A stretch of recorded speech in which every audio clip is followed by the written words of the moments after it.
नमस्कार सभी को। दोस्तों, हमारे पड़ोसी देश बांग्लादेश में इस समय जो राजनीतिक उथल-पुथल मची हुई है, उससे भारत एक तो डायरेक्टली प्रभावित इसलिए हो रहा है क्योंकि बांग्लादेश की इंटरिम गवर्नमेंट यूनुस इसमें जबरदस्ती भारत को घसीट रहे हैं। और दूसरा रीजन ये है कि पड़ोसी होने के नाते अगर बांग्लादेश में अनरेस्ट होता है, तो कहीं न कहीं हमारी जो बॉर्डर की सिक्योरिटी है, जो घुसपैठियों की समस्या है, वो भी बढ़ जाती है। अब सवाल ये है कि हुआ क्या है? देखो, हुआ ये है कि पिछले कुछ दिनों से ढाका की सड़कों पे भारी विरोध प्रदर्शन हो रहा है, बम धमाके हो रहे हैं और आगजनी की खबरें बाहर आ रही हैं। और रीजन क्या है? रीजन है शेख हसीना। आपको पता है शेख हसीना इस समय भारत में है। पहले ये बांग्लादेश की प्रधानमंत्री थी। जब जुलाई 2024 में वहां पे एक बड़ा छात्र आंदोलन हुआ, जिसके बाद तख्ता पलट हो गया, तो अब उसी आंदोलन के समय शेख हसीना के ऊपर आरोप ये लगा है, इनफैक्ट उनके ऊपर ट्रायल भी चल रहा है, कि उन्होंने हजारों निहत्थे नागरिकों के ऊपर बहुत घातक कार्रवाई की। एक हिसाब से वाइड स्प्रेड सिस्टमैटिक अटैक कराया। और इसके लिए बांग्लादेश में जो एक इंटरनेशनल क्राइम ट्रिब्यूनल है, जिसको शेख हसीना ने ही बनाया था, ताकि 1971 के युद्ध अपराधियों को सजा मिल सके।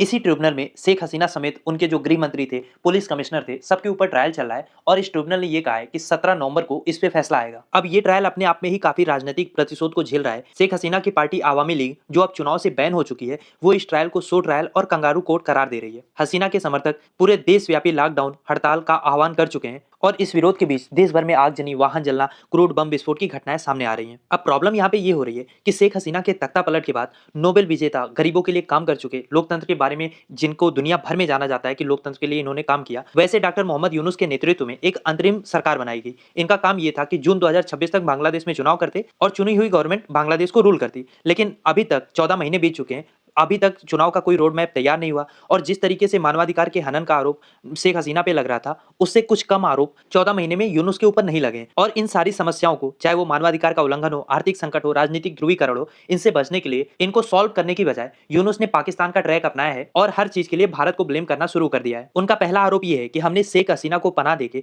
जो वहां पे इनको इंटरव्यू करने दे रहे हैं, इससे उनकी बात एम्पलीफाई हो रही है और कहीं ना कहीं ऐसा करके भारत बांग्लादेश के आंतरिक मामलों में हस्तक्षेप कर रहा है। इसके अलावा यूनुस ने जितने भी तमाम अंतर्राष्ट्रीय और भारतीय मीडिया के रिपोर्ट्स हैं, जिसमें हसीना के जाने के बाद बांग्लादेश में हिंदू अल्पसंख्यकों पर हमले, लूटपाट, मंदिरों का तोड़ना, ये सब का ब्यौरा है, उसको एक सिरे से खारिज करके भारत का प्रोपोगेंडा बताया है। जितने भी सांप्रदायिक विवाद हैं, उसको ये मामूली सामान्य जमीन विवाद बता रहे हैं। तो बॉटम लाइन ये है कि भारतीय मीडिया को भारत सरकार को दुश्मन बता के, दुश्मन के रूप में पेश करके यूनुस सरकार बांग्लादेशी राष्ट्रवाद को हवा देने की कोशिश कर रहे हैं। और केवल भारतीय मीडिया को ही नहीं, अपनी घरेलू मीडिया के साथ भी इन्होंने यही काम किया है। उनके ऊपर नकेल कसी है, कई पत्रकारों के एक्रीडेशन को रद्द कर दिया, डिजिटल सिक्योरिटी के तहत कईयों को गिरफ्तार कर लिया। जितनी भी आलोचनात्मक आवाजें हैं, उनको दबा के कहीं ना कहीं यूनुस एक डिक्टेटर की तरह बांग्लादेश पे राज कर रहे हैं। अब देखना यह है कि बांग्लादेश में कब जाके लोकतांत्रिक मूल्य वास्तव में स्थापित हो पाएंगे और एक लोकतांत्रिक लोगों के द्वारा चुनी हुई सरकार वहां पे आ पाएगी। खैर, क्या सोचते हैं आप इस टॉपिक को लेकर? लिखिए अपनी राय कमेंट बॉक्स में।